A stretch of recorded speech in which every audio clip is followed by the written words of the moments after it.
Yo, what's up, y'all? It's your boy, Oaghaji, aka Oaghaji, back with another video. Excuse me. Man, that was a loud ass burp. Anyway, before I begin this video, I just want to let y'all know that if y'all hear any background noises and stuff like that, and talking and things like that, especially later on in the video, that's my family. Just want to let you know in advance. Hold on a second. Excuse me. Yeah. yeah. Yeah, I just want to do another installment of Oaghaji recommendations. And today is going to be the 1988 post apocalyptic martial arts action thriller Seinen manga from 1988. Like I said before, and it's Riki-Oh. It's created by Masahiko, Takajo, and Tetsuya Saruwatari. Now, the story takes place in the late 1990s. Yeah, yeah, I know, but just run with it, y'all.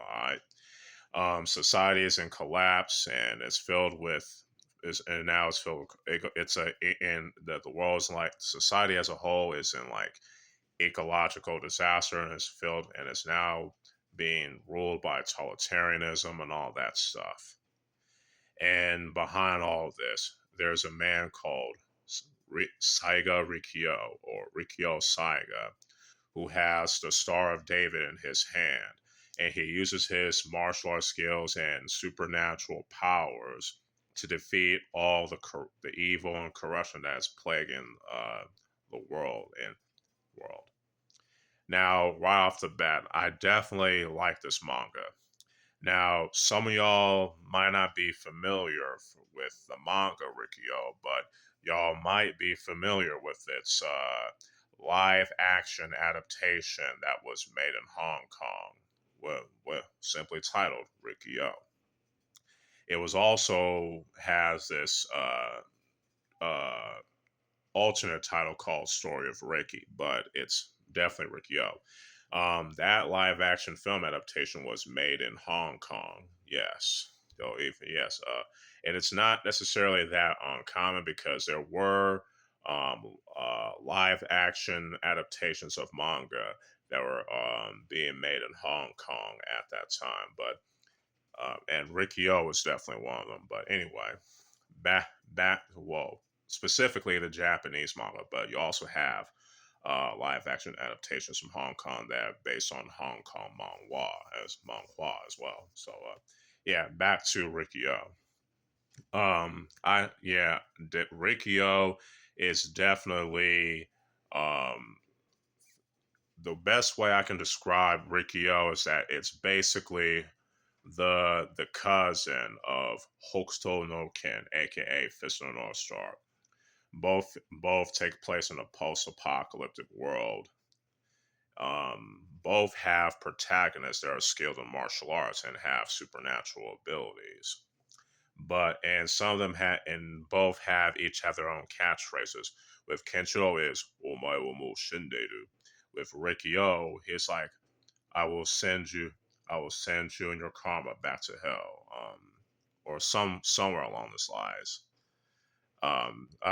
Forgive me if I butchered it because it's been a while since I've read Riki-Oh, and especially since I finished reading it. I need to get back into rereading it as well. But what's really, and some of y'all might have noticed, but one of the characters in the manga, Washizaki, was one of the main inspirations for Vega, aka M. Bison, aka Dictator from Street Fighter. Yes, that's right. Washizaki, Riki-Oh was one of the main inspirations for Street Fighter. Yeah, as some of y'all might already know, but Street Fighter also took inspiration from a lot of Japanese manga and as well as martial arts films as well. But anyway, let's get back to Riki-Oh. Um, what's really interesting about Riki-Oh is that his story revolves around atoning for his sins. You know what I'm saying? You can definitely see it in the 2 episode OVA adaptation of the manga.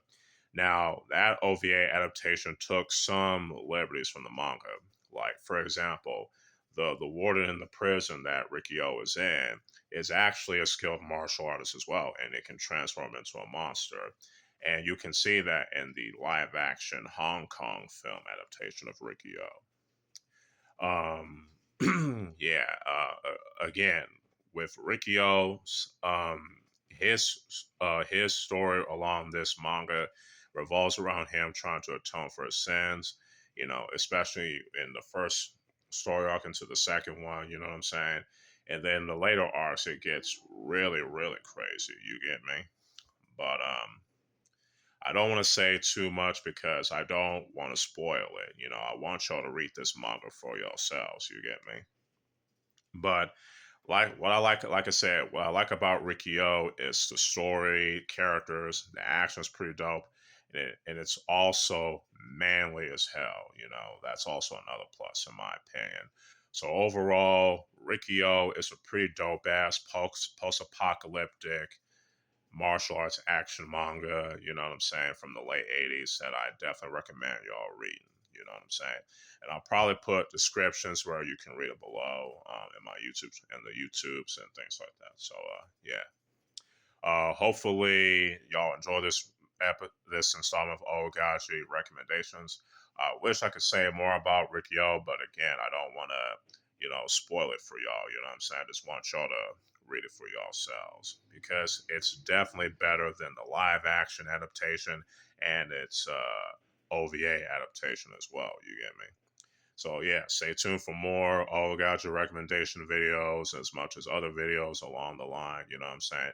If you like this video, you can like it, share it, all that good stuff. You get me? So yeah, with all that being said, this is your boy, Oaghaji, aka Oaghaji, signing out. Peace.